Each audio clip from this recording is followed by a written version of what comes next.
আল্লাহ তাআলা সূরা তাহরিমের মধ্যে বলছেন, সূরা তাহরিমের ৮ নম্বর আয়াত, আল্লাহ তাআলা বলছেন, ইয়া আইয়ুহাল্লাযীনা আমানু তুবু ইলাল্লাহি তাওবাতান নাসুহা, হে ঈমানদাররা তোমরা সবাই আল্লাহর নিকটে তাওবায়ে নাসুহা করো। যদি তাওবায়ে নাসুহা করতে পারো তাহলে আল্লাহ তাআলা কি করবেন? তোমাদের সমস্ত গুনাহ খাতাগুলোকে আল্লাহ তাআলা ধুয়ে মুছে সাফ করে দিবেন। ওয়ায়ুদখিলাকুম জান্নাতিন তাজরি মিন তাহতিহাল আনহার, এমন জান্নাতে আল্লাহ তাআলা তোমাদেরকে প্রবেশ করাবেন যেই জান্নাতের তলদেশ দিয়ে নদী প্রবাহিত রয়েছে। অর্থাৎ আমি আর আপনি যে জান্নাতে থাকবো সেই জান্নাতের উপর দিয়ে আমরা হাঁটলে তার নিচে দিয়ে আমরা দেখব নদী প্রবাহিত হচ্ছে। সুবহানাল্লাহ বিহামদি। এটা কি সম্ভব না? সম্ভব না। আজকে চায়নারা কি করতেছে দেখেন, এমন জায়গা দিয়ে কাচের রাস্তা তৈরি করতেছে, টোটালটা কাচ, উপর দিয়ে হাঁটলে নিচের দৃশ্য সব দেখা যায়, দেখেন না আপনারা? তো এই বুদ্ধিটা কার মাথায়? মানুষের মাথায়। এই মানুষের বুদ্ধি কে দিল? আল্লাহ রাব্বুল আলামিন দিয়েছেন। যে আল্লাহ মানুষের মাথায় এই বুদ্ধি দিতে পারে, সে আল্লাহ কি এর চেয়ে উন্নত জিনিস আমাদের জন্য রাখতে পারে না? আল্লাহ তাআলা মানুষের ইলম সম্পর্কে কি বলছেন? ওমা উতিতু ইল্লা কালিলা। আল্লাহ তাআলা এই অল্প তোমাদেরকে জ্ঞান দিয়েছেন, অল্প, কালিলা, সামান্যতম জ্ঞান দিয়েছেন। সামান্য না, সামান্যতম, একদম অল্প জ্ঞান আল্লাহ তাআলা দিয়েছেন। আর মহাজ্ঞানী কে? আল্লাহ রাব্বুল আলামিন। তিনি আমাদের জন্য এই ব্যবস্থা রেখেছেন যদি আমরা তাওবায়ে নাসুহা করতে পারি। এখন তাওবায়ে নাসুহাটা কি?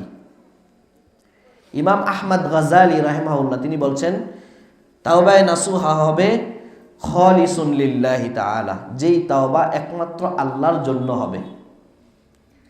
এমন ভাবে তাওবা করবে যেটা আল্লাহর জন্য তাওবা হবে, কাউকে দেখানোর জন্য নয়, কারো খুশির জন্য নয়, দুনিয়াবি কোনো উদ্দেশ্য নয়, একমাত্র নির্ভেজাল ভাবে আল্লাহকে খুশি করার জন্যই সে তাওবা করবে, আল্লাহর দিকে ফিরে আসার জন্যই তাওবা করবে। আর ওই গুনাতে সে কোনোদিন ফিরে যাবে না, এমন চুক্তিবদ্ধ হয়ে যে তাওবা হয় তাকে তাওবায়ে নাসুহা বলা হয়। আমাদের দেশের একজন প্রখ্যাত বক্তা বলেছিলেন, তাওবায়ে নাসুহা মানে হচ্ছে, নাসুহা নামে একজন ব্যক্তি ছিল, সে যেমনি ভাবে তাওবা করেছে সেইভাবে তাওবা করতে হবে। একজন খুব ভাইরাল বক্তা বলেছিলেন। অথচ তাওবায়ে নাসুহা মানে হচ্ছে, সমস্ত তাফসিরগুলোতে খুলে দেখেন, তাওবায়ে নাসুহা মানে যেই তাওবা খালেস ভাবে আল্লাহর জন্য করা হয় তাকে তাওবায়ে নাসুহা বলে। যদি কেউ তাওবায়ে নাসুহা করতে পারে একবার, তাহলে আল্লাহ তাআলা তার গুনাহগুলোকে মাফ করে দিবেন, সব মাফ করে দিবেন। সম্মানিত উপস্থিতি, তারপরে কি ফজিলত?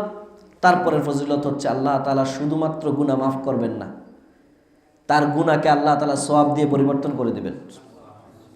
সূরা ফুরকানের ৭০ নম্বর আয়াতে আল্লাহ তাআলা বলছেন, ইল্লা মান তাবা ওয়া আমানা ওয়া আমিলা আমালান সলিহান ফাউলাইকা ইউবাদদিলুল্লাহু সাইয়্যাতিহিম হাসানাত ওয়া কানাল্লাহু গফুরুর রহিমা।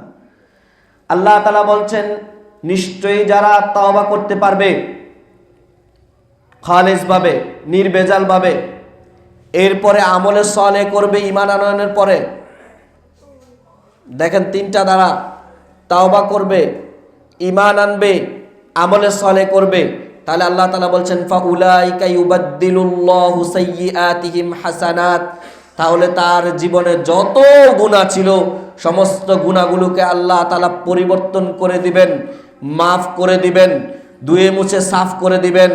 এখন একজন ব্যক্তির গুনার খাতা তো সাফ হয়ে গেল, লাভটা কি? তার পাওনা হচ্ছে তার যত গুনাহ ছিল সব গুনার জায়গা আল্লাহ তাআলা সওয়াব দিয়ে দিবেন।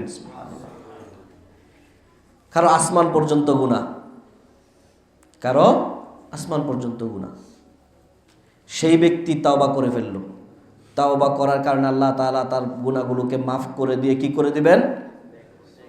ওই আসমান পর্যন্ত নেকি দিয়ে দিবেন। সুবহানাল্লাহ। সম্মানিত উপস্থিতি, এখানে একটা ছোট্ট কথা বলি। ইবনুল কাইয়িম রাহিমাহুল্লাহ বলছেন, এই যে এই আয়াতটা হচ্ছে আযামুল বাশারাতি লিত্তাইবিন, যারা তওবা করে তাদের জন্য সবথেকে বড় সুসংবাদ হচ্ছে আয়াতটা। ইমাম ইবনুল কাইয়িম রাহিমাহুল্লাহ বলছেন, যদি সে তাওবার সাথে আমলে সালেহ করতে পারে তাহলে আল্লাহ তাআলা তার সমস্ত ত্রুটিকে মুছে দিয়ে ওই জায়গায় সওয়াব দিয়ে দিবেন। আমাদের অনেক ভাইয়েরা অনেক সময় ফেসবুকে পোস্ট দেয়, অনেক ভাইয়েরা হতাশায় ভোগে না, কিছু যুবক ভাইয়েরা পোস্ট দেয়, জীবনটা যদি পেন্সিলের কালি হতো আর আমার কাছে একটা রবার হতো, তাহলে পেন্সিলের কালিগুলো মুছে সাফ করে নতুন করে জিন্দেগি যাপন করতে পারতাম। এরকম পোস্ট আমার চোখে অনেকবার পড়ছে, হতাশায় ভোগে। পেন্সিলের যে কালি কলম দিয়ে লেখার পরে আপনি রবার দিয়ে যখন মুছে ফেলেন, কালিগুলো সব কি হয়ে যায়? মুছে যায় না? কিন্তু আসলে কি প্রকৃত মুছে? লেখার ছাপটা থাকে না থাকে? ওই পৃষ্ঠায় একটা দাগ পড়ে না পড়ে না? আল্লাহর ব্যাপারটা কেমন? আপনি পেন্সিলের কালি যতই রবার দিয়ে মুছেন, দাগটা মুছে যাবে, দাগের ছাপটা থেকে যাবে। কিন্তু আল্লাহ রাব্বুল আলামিনের ব্যাপারটা এমন, তাওবা যদি আপনি এর খালেস ভাবে আমি আপনি করতে পারি, গুনাহ তো মুছবেই, গুনার ছাপও যেন না থাকতে পারে, সেই জন্য আল্লাহ তাআলা ওই জায়গায় ছাপ দিয়ে পরিবর্তন করে দিবেন, কোনো দাগই থাকবে না তার জীবনে। শুধু তাই নয়, দুনিয়াতে যদি কোনো বান্দা পাপী হয়, দুনিয়ার আদালতে কেউ যদি আসামি হয়, তাকে জেলখানায় নিয়ে যাওয়া হয়, শাস্তি দেওয়া হয়, শাস্তির পরে শাস্তি ভোগ করে অথবা জামিনের মাধ্যমে সে অথবা এই মামলাকে ডিসমিস করে সে খালাস হয়ে যায়। খালাস হয়ে গেল, কিন্তু তার নামের লিস্টটা কিন্তু থানায় ক্রাইম লিস্টে ঠিকই থাকে, এই ব্যক্তির নাম এই, এত সালে এসেছে, এই আসামি ছিল, এই শাস্তিতে তার ডিটেলসটা থেকে যায়। কিন্তু আল্লাহ রাব্বুল আলামিনের আদালতের ব্যাপারটা কেমন? আল্লাহ রাব্বুল আলামিনের আদালতে কেউ যদি আসামি হয় আর যদি সে বেকসুর খালাস পেয়ে যায়, আল্লাহ তাআলা তাকে আর আসামির কাতারেই রাখেন না।